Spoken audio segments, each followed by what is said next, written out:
any competent lawyer in the White House will make sure that anything he does has coverage of official acts. You're listening to the USSC Briefing Room, a podcast from the United States Study Centre at the University of Sydney, where we give you a seat at the table for a USSC briefing on the latest developments in US news and foreign policy. We'll cover what you need to know and what's beneath the surface of the news.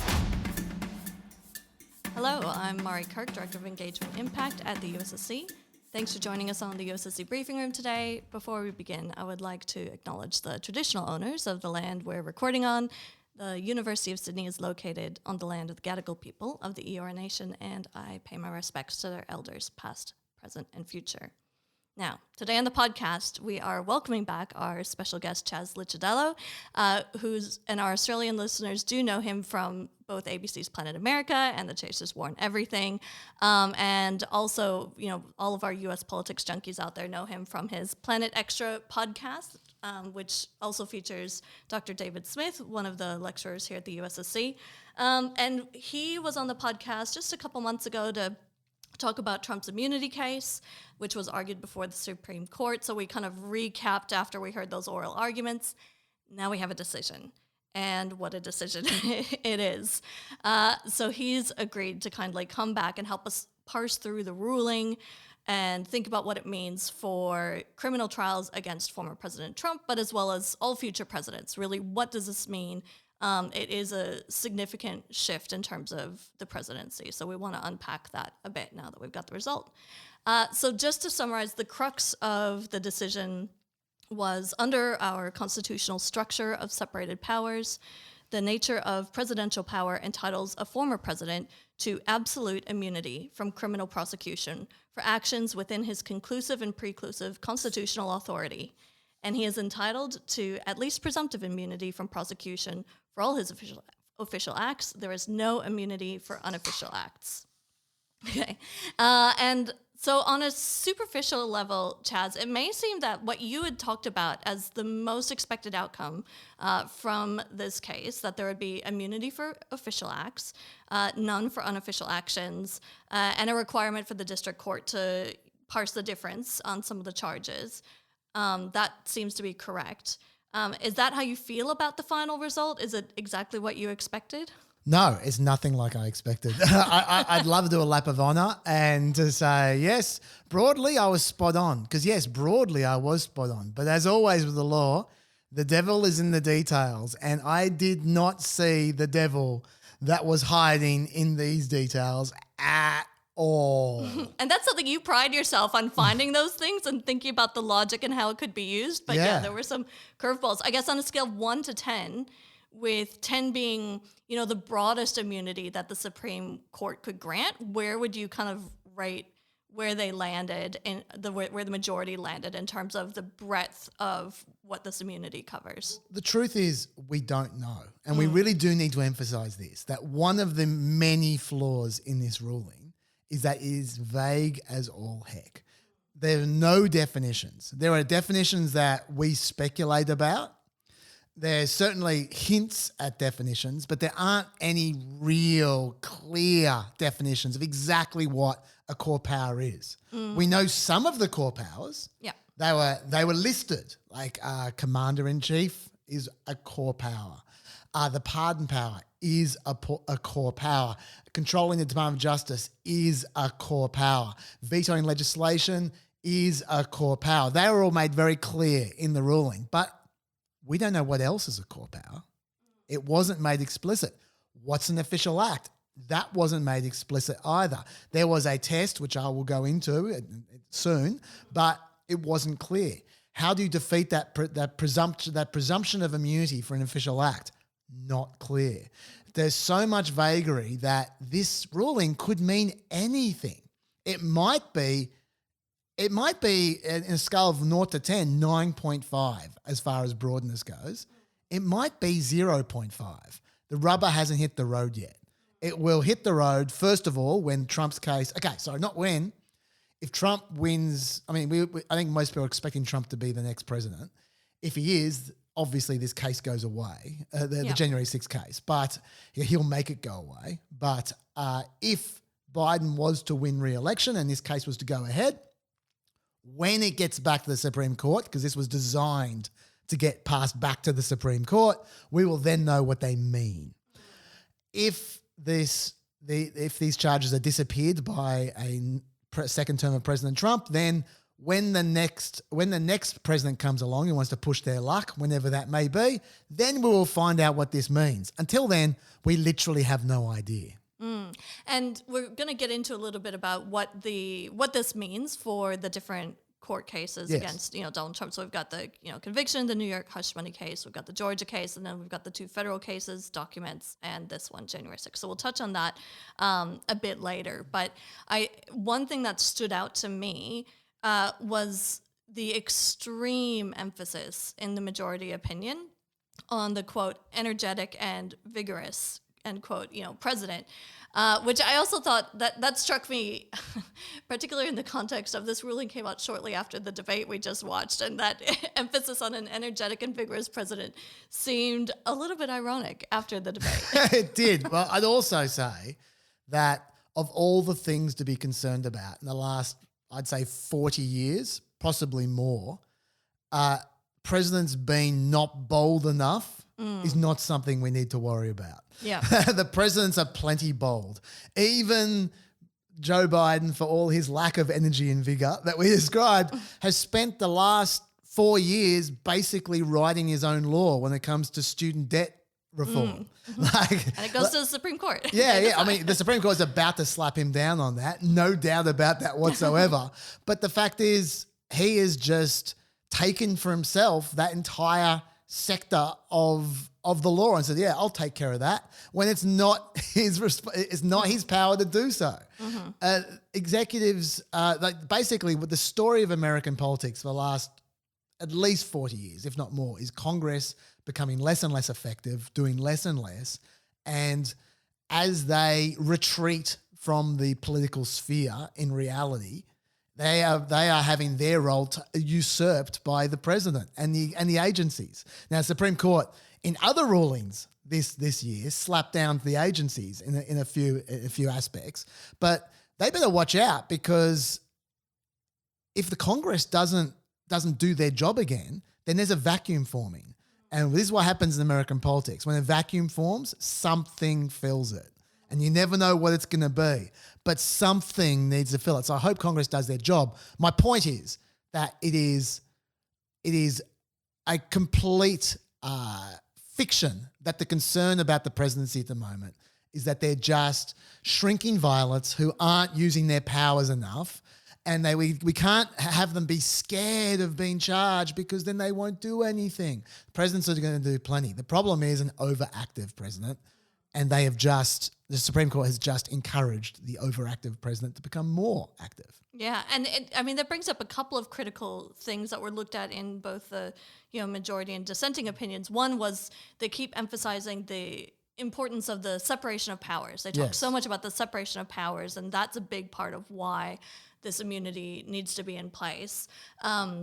Relative to checks and balances and other things, but as you've outlined, and the reality of the separation of powers is changing, and all this ruling does is just add more weight or inflate the executive branch. It tips the balance quite heavily.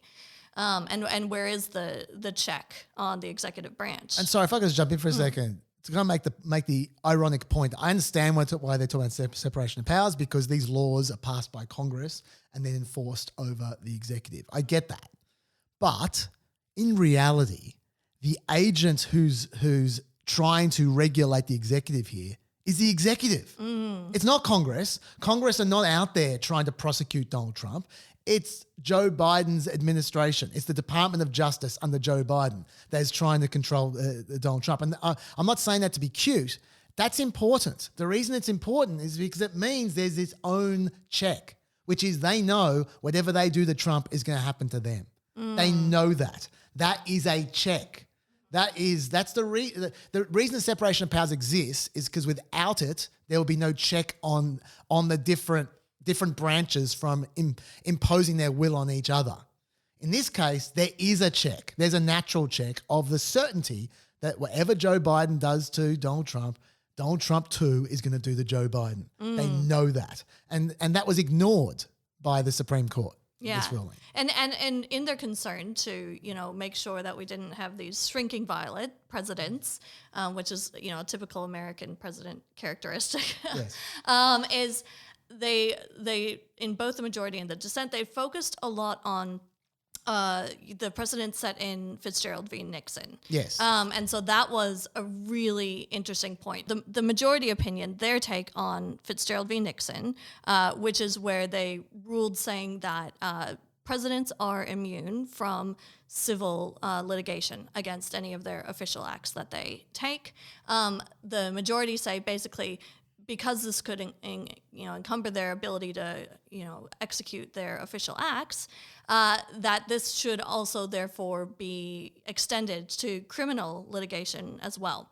And they talk about how it would be, the risks around, if someone's taken to court over these criminal charges, that's even so much bigger than the civil charges. And so because the risk is so much bigger and it could hamper the president even more, therefore the immunity is needed. Whereas the dissent have a very, very different view on that and the interpretation of Fitzgerald. What's your take on the different sides on how they apply the Fitzgerald precedent? Look, broadly speaking, and this applies both broadly for the entire ruling and for the Nixon-Fitzgerald section, I actually think conceptually I agree with John Roberts. Conceptually, I think it is important to have immunity. I think it is important that the president, when doing their job, doesn't have to look over their shoulder that a charge is coming. If I could just take a quick diversion, I'll come back to answer your question. Yep, that's great. There is the original sin in this that this case is trying to address, if it were like the origin story of this evil villain, is Section 371, which Trump has been charged with. Right. It is the broadest. That's defrauding the United States, that charge, and it is the broadest charge. Like John Roberts expressed a lot of concern about that one, and I'll read out what that law actually says. It covers any conspiracy for the purpose of impairing, obstructing, or defeating the lawful function of any department of government. And John Roberts made the point that virtually every president is criticized for insufficiently enforcing some aspect of federal law. So theoretically, they could be charged with that. And that is how you charge Joe Biden for what's going on in the border, for instance. Mm-hmm. It's how you can charge, say, Barack Obama for his Iran policy. Mm-hmm. Like the Republicans can say, well, that was too soft and it's impairing, obstructing, or defeating the lawful function of foreign affairs, for instance. Yep. Right? Now that's a dubious argument, but that's the exact argument they're making right now. Section 371 with Trump and January 6. Right? And so Roberts would have seen that, and he said, well, I don't like where this is going because this exact charge can be used against any president ever. And I agree with him. You want to stop that. You want immunity to be able to stop those kinds of charges. Right? And so when we go to Nixon Fitzgerald, does I come back to that? Mm-hmm. I agree with John Roberts that criminal charges can obviously have a greater effect on the president than a civil charge. You can just pay anyone off anything with a civil charge, but a criminal charge, that's serious. That's jail time. And that does have a disincentive effect on the conduct of the president. I agree with him. I'm happy for there to be immunity. And there are many ways you can make immunity work. He's chosen the worst possible way. And I want to give you an example from Nixon Fitzgerald of what I'm talking about. Okay? Mm-hmm.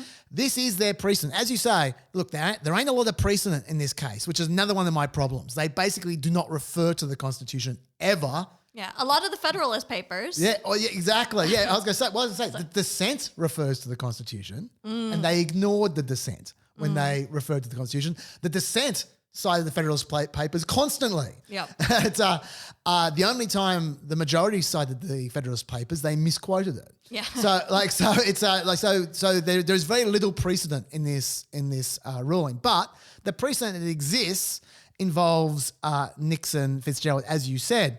And in particular, it's about the test by which you defeat the presumption of immunity. That came directly from Nixon Fitzgerald when they were talking about civil immunity in this case, and then they applied the same test to criminal immunity.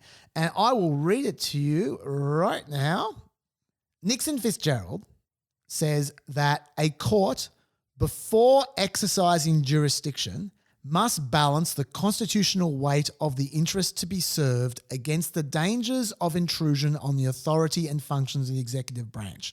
And one of the things to be considered is, quote, the public interest in ongoing criminal prosecution. Now, that was a lot of long words. Let me just break that down. Okay. What they're saying is that you need to balance the public interest in the criminal prosecution versus how much the criminal prosecution might intrude on the authority of the executive branch. That to me sounds like a reasonable balancing test, okay? If there is a public interest, great. If there isn't a public interest and it's intruding on the executive branch, not great.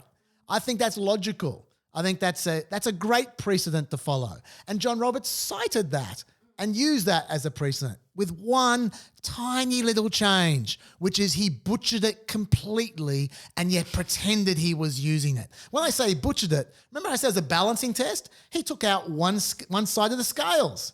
So there's no more balance. This is what he said.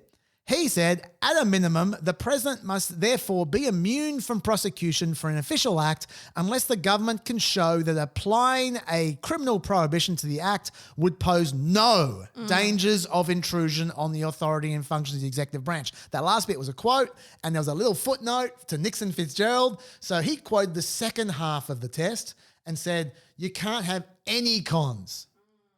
Any cons at all, then you're immune. Whereas the original test was, you balance the pros and the cons. If he'd just taken the actual precedent he was quoting, I think that would have been good law. I think that would have made sense. You wouldn't have had a SEAL Team 6 scenario then because there's no public interest in SEAL Team 6 taking out your opponent. Yeah. But when you say, I'm sorry, if there's any cons whatsoever, any potential cons, that just opens up to a good lawyer to just make doubt about anything. And that's effectively saying you cannot defeat the presumption. Once the presumption's there, they're immune. So that turns, number one, I don't think there should be any absolute immunity ever for anything, especially when the Constitution specifically considered it and rejected it. But if you're going to do that, if you're going to have immunity, then you need to have some kind of sensible test to defeat it. And they, first of all, had absolute immunity for dangerous things like commander-in-chief, commanding the military. And then for other areas, they had this test to defeat the immunity, which is impossible to satisfy. So my take is a long answer to your question about Nixon Fitzgerald, but I think that is the key illustration of how they completely butchered the law here to create a precedent that makes no sense. And I mean, I think it's really interesting because the dissent, cited how Nixon v. Fitzgerald was very explicit about the difference between the civil and the criminal side of things, and that in itself it said no, this immunity does not apply on the criminal side. So it's very explicit in that ruling. So that is fascinating to me how they landed in such a different direction. Then if they misquoted it or misunderstood it and it leads to such a radically different outcome, it's just interesting how these little changes in the nuance of the decision actually lead to a fundamentally completely different outcome. Let's be clear here. They did not misunderstand it. John Roberts is smarter than you and I combined. Okay, he did not misunderstand it. He deliberately misrepresented it. That's what he did. And I am so angry at him because he's been so careful for so long. He's been the epitome of balancing different sides. He's been the consummate politician. And the fact that he, of all the rulings, chose this one to go nutbag on, I cannot believe it. And I'm so disappointed in him. Yeah, I wouldn't have expected it from the oral arguments, the sort of questions they were asking. I mean, Alito certainly seemed the most forward in his position, but yeah, John Roberts and leading the majority. It's quite striking. One thing I wanted to pick up on was you talked about how they basically how the Constitution considered immunity and rejected it, which is something that the dissent basically pick up on in their argument. But can you talk us through how does the audience know that it was considered by the Constitution and rejected? Sure. Well, the first thing you know is that immunity wasn't a strange concept at the time. It was actually a topic of conversation. We see it discussed in the Federalist Papers a lot. At the time, there were a number of states that had immunity for their governors. So the concept was out there, right? That's the first thing. The second thing is the entire principle of the Constitution was a reaction to the power of the king. Alexander Hamilton, he was quoted extensively by the dissent in his views in the Federalist Papers about how we were trying to draw a distinction between the absolute powers of the king and the lesser powers of the president. But the most important thing, you can argue to and fro from citing some founder against another founder and so forth, although I might add, the majority found no founders who supported their side of the story. Yeah, it was very silent on that. That's right. But usually you can find a founder to say whatever you want. But this is what you can't argue with. The fact that in the Constitution itself, they explicitly give limited immunity to Congress and they explicitly don't give any immunity to the president, number one. Number two, they explicitly consider in the Constitution the idea of the president being arrested and prosecuted according to the law, which is in the impeachment clause. They specifically say that the president, after being impeached, can still be prosecuted according to the laws. So they had in mind when they wrote the Constitution that the president could and should be arrested and prosecuted under certain circumstances, and they never mentioned immunity. So they deliberately left that out. That was their choice. And John Roberts has just said he knows better than the people who wrote the Constitution. That's what just happened. Yeah, and I find that so fascinating because I think the thing that maybe surprised me most out of the decision is where they landed seems even more extreme than what the Trump team were asking for in their oral arguments. Yes, it is. Yeah. It is. The Trump team, and we laughed at this. In fact, we might have laughed at this in the last podcast. I think we did. The Trump team specifically at one point in time were asked about the SEAL Team 6 scenario. Is it illegal to get SEAL Team 6 to take out, are you immune when you get SEAL Team 6 to take out your opponent? And he said, well, no, as long as you've been impeached and prosecuted. Yep. Sorry, impeached and removed. Yeah. Then you can prosecute them. Yeah. That is a higher standard than John Roberts just pushed through. Because with John Roberts, even if you are impeached and removed, you still can't be prosecuted. So he's given Sauer more than Sauer asked for, which everyone was mocking what he asked for as completely over the top.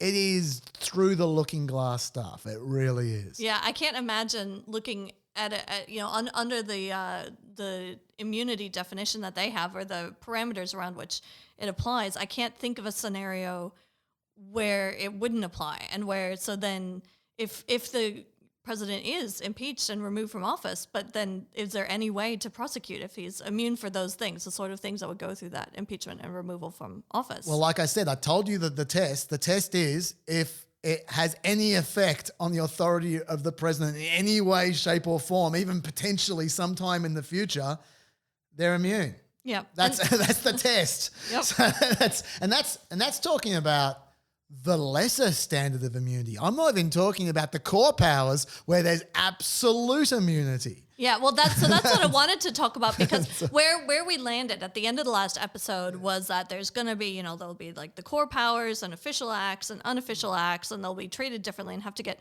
parsed through. So this came through in the decisions or in the decision, and then the dissent address as well. But where, you've already mentioned it wasn't really clear on how you define, official versus unofficial acts. But talk first about this core immunity for core presidential powers. What are those, and what is the absolute immunity? Sure. Okay. So like I said, they mention a few core powers. I mean, look what they wrote was that the actions within his conclusive and preclusive constitutional authority. You already said that. That's as far as the definitions went. But they did cite explicitly pardons, vetoing legislation, making appointments, being the commander-in-chief, controlling the Department of Justice as the powers, as examples of the core powers. There may be others. Honestly, there's nothing else. We have nothing else. But they were very explicit. They meant absolute immunity. It doesn't matter. They actually considered the example with Trump, with him pushing around the Department of Justice to investigate. They considered the fact that the investigations that Trump asked for weren't real investigations. He just wanted to declare investigation, not to actually conduct the investigation. So it wasn't even a real investigation. They considered that, and they said, you know what? That's still within his powers as the controller of the Department of Justice. That's even if it's a sham investigation, that's still within his powers. So that is saying it doesn't matter if it's corrupt. It doesn't matter if it's a pretext. It doesn't matter why or how you're using that power. If you're using one of those powers, end of case, you're immune. Yeah. Which is the reason why those who are protesting, and there's a lot of them out there. Bill Barr is one of them who's saying it's ridiculous that the SEAL Team 6 scenario that people keep on saying. It's not part of the president's power to assassinate people. That's not one of his core functions. You're right, it's not. But controlling the military is one of his core functions. It doesn't matter how you use it. If you use it poorly, it's irrelevant. So that first bucket, the absolute immunity, that's all you need to know. Those powers, do whatever the hell you like. We can't even question your motives. That's another thing that was very strange in this ruling. He explicitly said you were not allowed to examine the motives, not just of the core powers, even of the official acts, which is strange because I don't know how you can possibly defeat the presumption of immunity without examining their motives. That's part of the definition of if they're using their powers officially or not, I would have thought.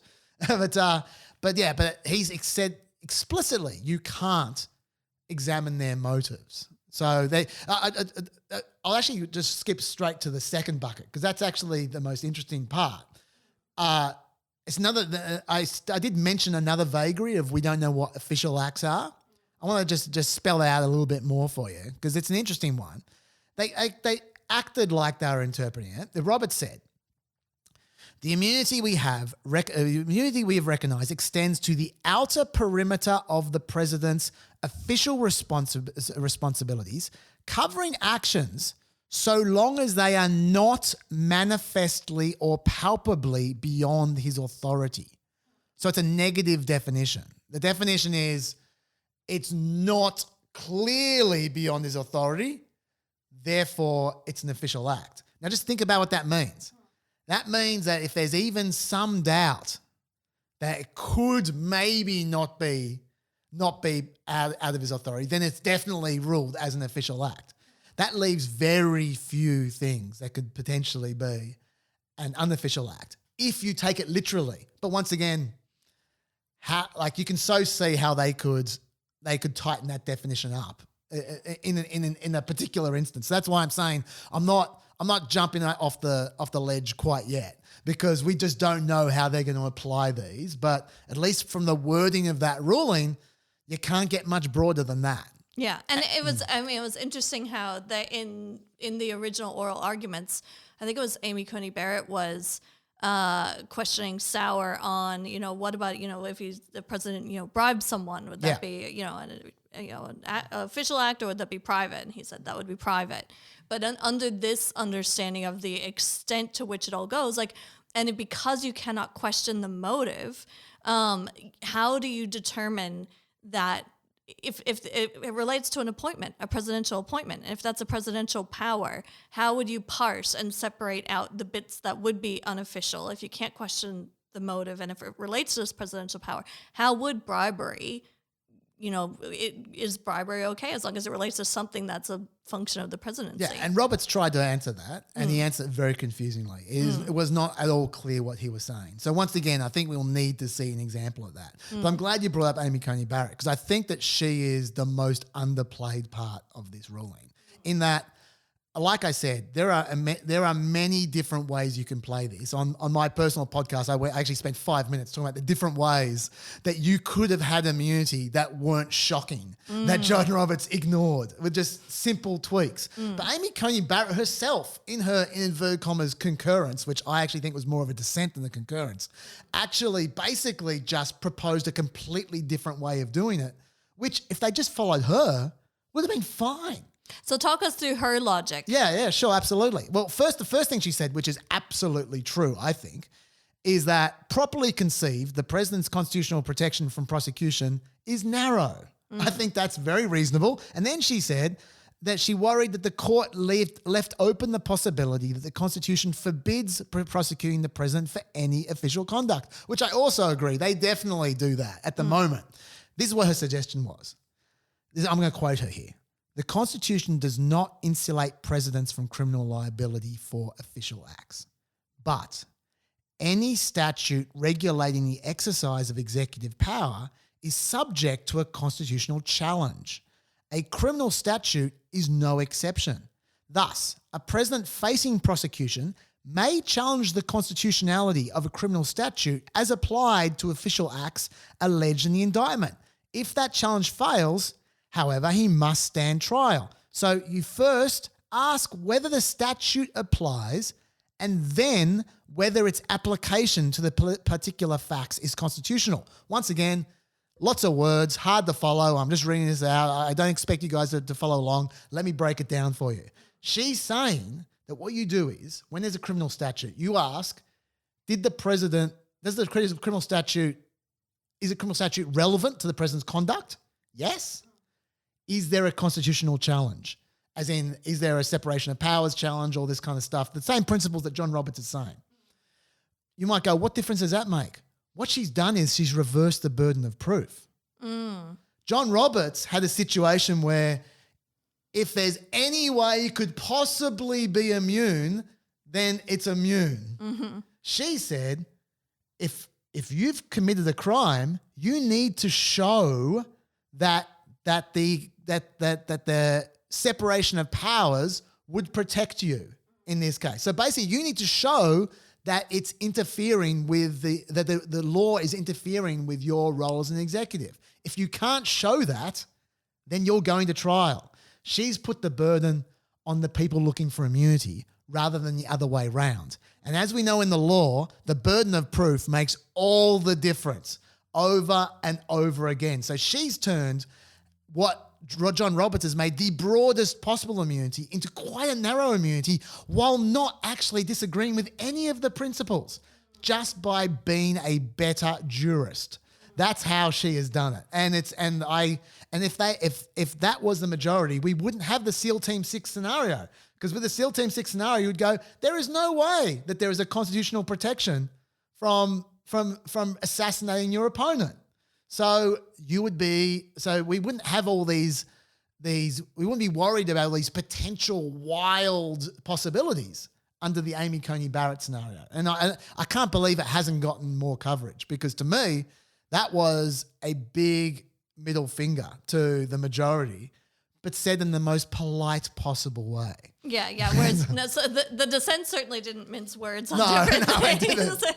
But an interesting thing with Amy Coney Barrett's response, well, she gave a more prescriptive model that can be used for making these hard decisions. And like you said, it's everything's really vague, and the real test will be when another case goes to the Supreme Court for them to decide. Do you think there's a possibility at some future stage they would look for a model to determine or decide that's closer to the Amy Coney Barrett model, or would it be something completely different because there's a much more broad definition? I think it's just really clear that John Roberts, number one, was throwing a tantrum about the charges against Trump and the general kind of what he might refer to as a TDS kind of vibe, the Trump derangement syndrome vibe. And he just wanted to put off the entire question. I think yes. I think to answer your question, there is every chance that they will try and come up with a workable model should this question ever come back. I hope it never does. But if it does, if America's in trouble enough that it does come back, I suspect they will have a more workable model. And by the way, for those who are saying, oh, Joe Biden should go and assassinate Trump, now he's got the power to do it. No, like that is, I understand the emotional reason they say that kind of stuff, but in reality, not only would he immediately be impeached and removed, and the Republicans would then sweep in with this massive majority that they would do whatever they like for the next decade with. So that would backfire in a big way. But on top of that, here's a spoiler. That ruling is bloody vague. And when Joe Biden went to court for having Trump murdered, I suspect they'd find a way to make it illegal, what Joe Biden just did. So they can make it whatever they want, depending on the facts of the case that move before them. By the way, while we're talking about Amy Coney Barrett, the one area she was more blunt was in a whole section we haven't even talked about, which is actually the worst part. The part which has no precedent at all, no reference to the Constitution at all. It's completely just something John Roberts dreamt up. It has never been even contemplated by anyone else. John Sauer never asked for it. No one asked for it. It's just completely out of left field, and it's the worst part of the ruling, which is the fact that if something is considered an official act, you can't use it as evidence for prosecuting an unofficial act. Because, of course, everything the president does, even if it's personal, even if the president shot people in Fifth Avenue with a revolver, just went around just shooting people, or he was speeding in his car or whatever on the way to the footy, it doesn't matter what he's doing, his actions are constantly overlapping with official acts. And if you can't use what's happening when he's doing official acts, when you're prosecuting an unofficial act, you will never have the evidence to prosecute the unofficial act. Any competent lawyer in the White House will make sure that anything he does has coverage of official acts. Like even if the act itself is unofficial, the motives, what led up to it, where the gun was purchased, everything else will be surrounded by official acts. So there will be no way you can prove the unofficial act. So what they've just done is not just made it almost impossible to come up with an unofficial act, and almost impossible to prosecute, to defeat the presumptive immunity and prosecute an official act, but also almost impossible to prosecute even an unofficial act. That's why if you take this wording as it is, you've got 9.5 immunity on the 0 to 10 scale. Because even stuff which has got nothing to do with the presidency, you're not going to be able to prove it because of this stupid ruling. And Amy Coney Barrett just flat out dissented against the evidence. She said there's no need for this. Like if you're worried about prejudicial evidence being submitted into a court case, they have rules for that in courts. You don't need to have just ruling out entirely all whole tranches of evidence when trying to prosecute something that should not be immune. Yeah, and that goes to one point that we made in the last podcast episode was how, the Trump immunity case with the Supreme Court would impact his federal cases, the documents case and the January 6th case. It wouldn't impact the New York case and the Georgia case because they were separate, had nothing to do with the presidency. That's what we thought. That's what we thought at the time, and how much has changed. And now, shortly after this ruling, following Trump's conviction in the hush money case, his lawyers said, "Oh no, we need to go back and question this." And the judge in that case has said he's going to postpone the ruling on his sentence because this point about the evidence used in the trial has come into question because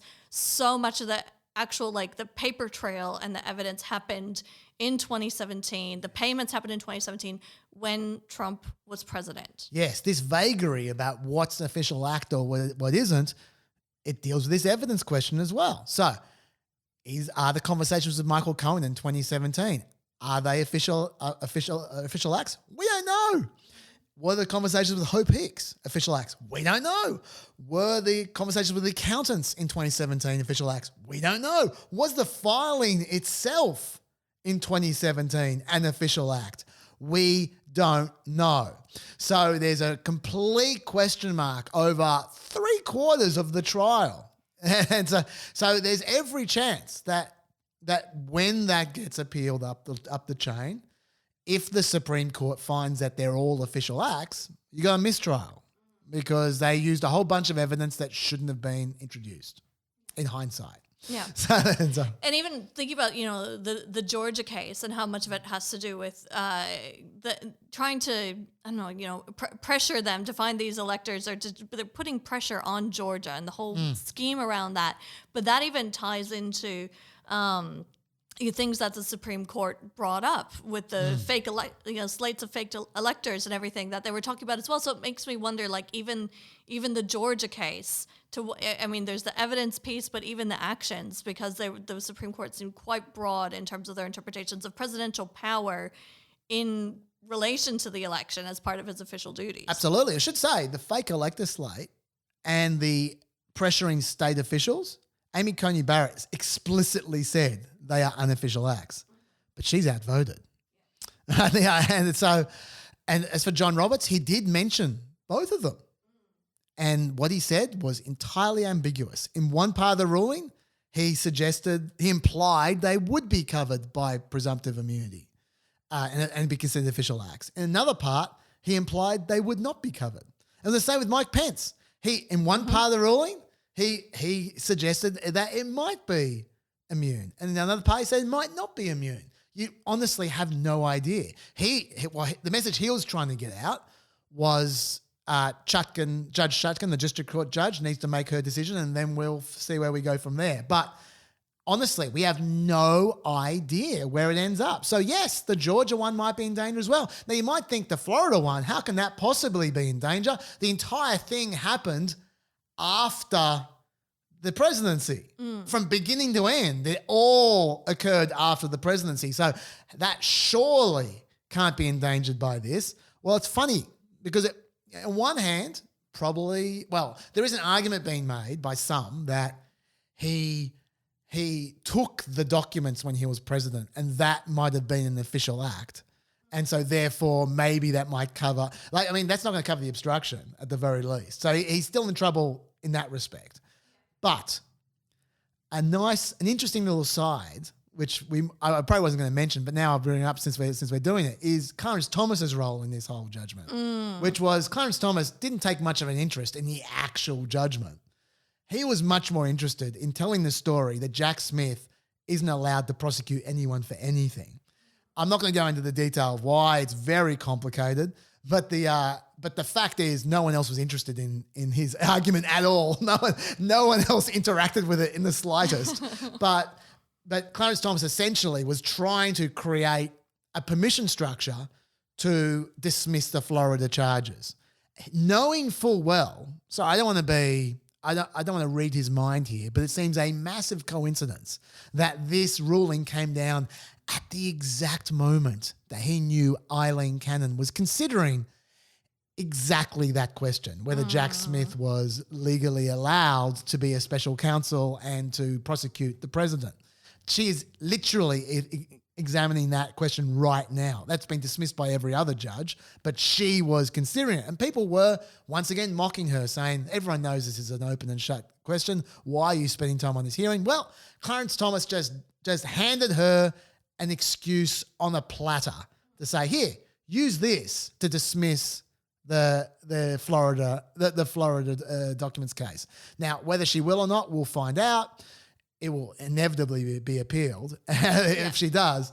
But the fact is, that was what Clarence Thomas's concern was, finding a way to invalidate another one of the charges, which had nothing to do with this.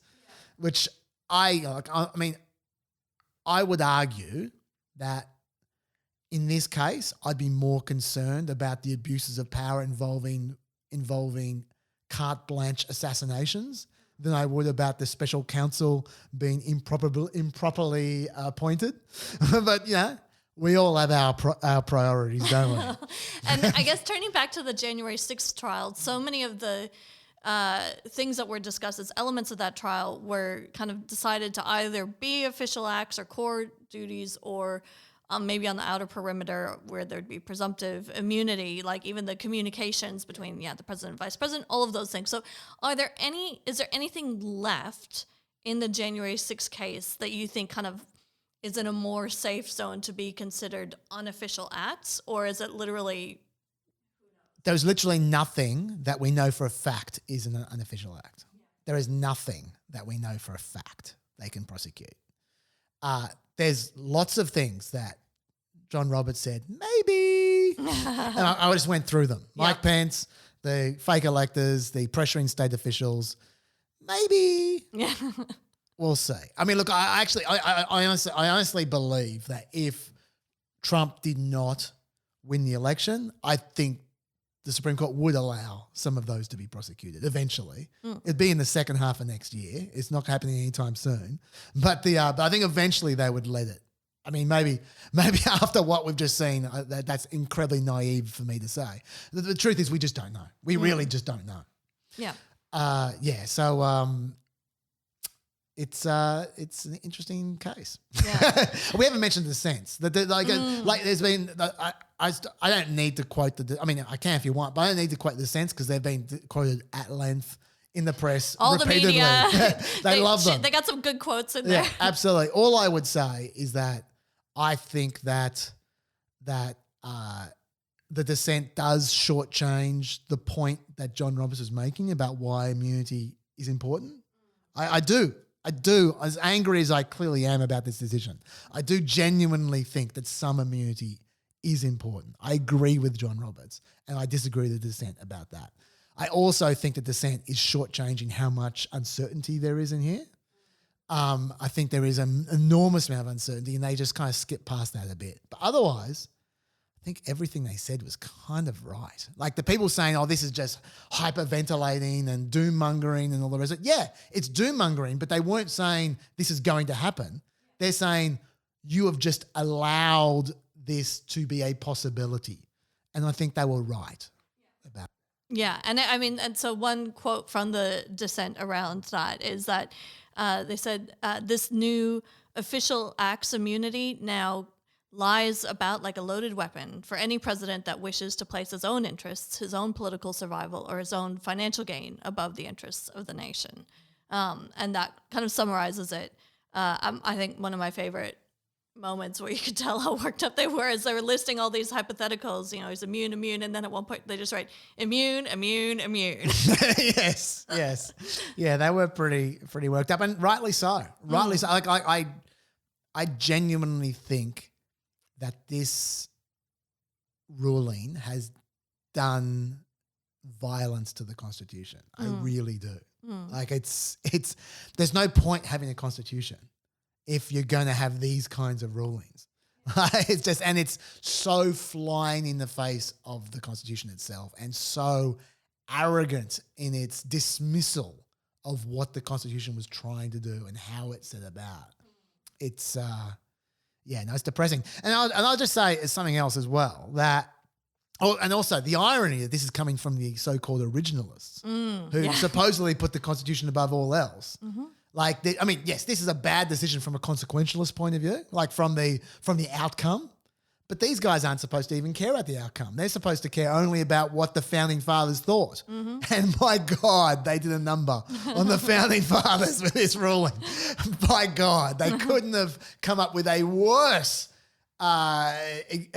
summary of what the founding fathers wanted for America than this particular ruling.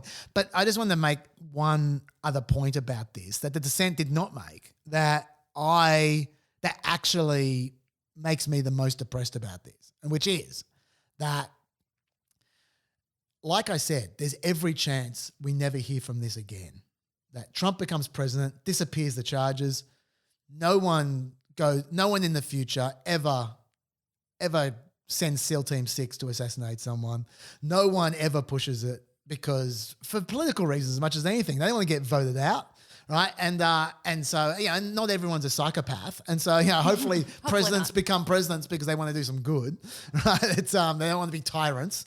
And hopefully this is the new Dred Scott, which just hangs on the books for 30 years and then gets overruled. And we then somewhere down in the future, we look back on this and go, wow, that was one of the top 5 worst rulings ever, but it didn't matter.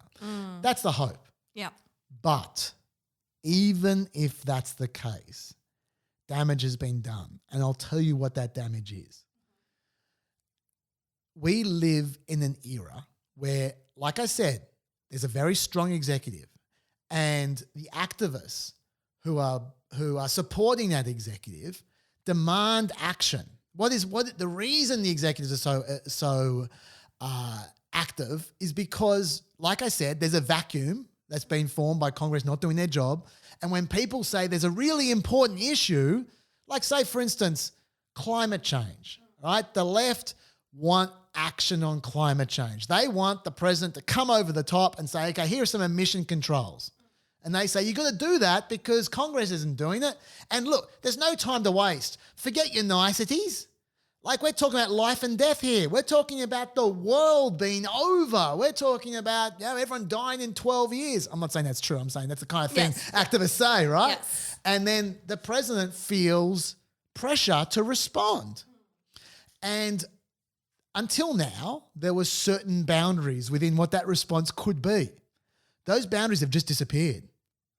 And so now the activists are going to go, hang on, you can push it further than that. You can push it way further than that. Come on. People are dying here.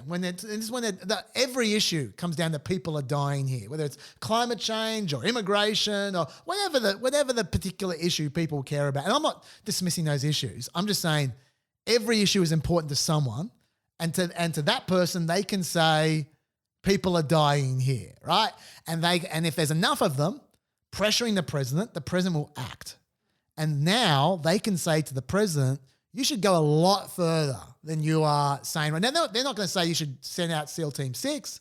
They're not saying you should commandeer the army and kill everyone. They're not saying that, but they're saying you can go a lot further than you just did. And from now on, there's a concept called the Overton window, which is the acceptable area of debate. The Overton window has just been blown wide open by the Supreme Court. So things that until now wouldn't have even been considered are now cool. The acceptable limits of how far a president can go have changed. And no matter what happens on the extreme end, even if no one ever pushes the super extreme stuff, the stuff that's just slightly further than they used to do is now very much in play. And if you don't do it, you're not a fighter. And someone in the primary is going to say they're going to do it. And that's a guarantee. And so what you're going to find now is John Roberts has just made America more authoritarian. That's what is guaranteed. No matter if no one ever does the extreme shit, everyone is going to become more authoritarian because that is the natural result of giving people more authoritarian options. And that is how he has screwed up American politics for the next few decades, I reckon. And that's a shame. And on that positive note, I would encourage our listeners to read the actual text of the majority opinion, the dissent. It's fairly entertaining reading. And so I really encourage you to check it out for yourself. We'll put a link to it in the show notes. And just before we conclude, Chas, you've prepared a stat for our By the Numbers. I have. Yeah, what do you have for us today? Despite the conversation we just had, okay, people are of the view that the Supreme Court is an extremely partisan institution. And in this case, it was pretty partisan, but it's not the case in every case. And in fact, my stat for you is that in the term that just ended, I don't remember the exact number of cases. I think it was about 160 cases that they resolved. 45.8% of those cases were unanimously decided 9-0, nearly half of them. And there were only, out of that 160 cases, there were only 22 cases that were 6-3, which is the partisan makeup of the court. And you know what? 11 of those 22 weren't partisan. So only 11 cases out of 160 went along pure partisan lines, and 45.8% of them were unanimous. So there we go. So that is a much more positive note than I left you on a minute ago. It's fascinating. And I'd be interested. I think, there's a research paper rife out there for someone to look into why the different splits landed the way they did, why some were partisan, some were not partisan, what leads it to be unanimous or not. That's so fascinating to me. But it is encouraging that even though we talked about some very extremes today, that still so many of the decisions going before the court are still decided unanimously or not on partisan lines. Yeah. Great. Well, thanks, Chas. We really appreciate getting your insights on this. Once again, these really, challenging but critical legal questions to look at. And again, everyone, please make sure you go and check out Planet America on ABC and the Planet Extra podcast with Chas and Dr. Dave, wherever you get your podcasts. And normally I give a plug for our USSC Live podcast, which runs recordings of our major live events. But this time I'm going to actually plug an upcoming event because Chas is joining us on Friday, the 19th of July for our Election Watch event, Reflections on the Republican National Convention. There's going to be so much to talk about. So if you are in Sydney on the 19th of July, please come and join us in person. If you're remote, we're going to be live streaming it on YouTube. So anyone, anywhere in the world, you can join us as well. Make sure to head to ussc.edu.au to check it out. And registration is essential if you want to attend in person. So check it out.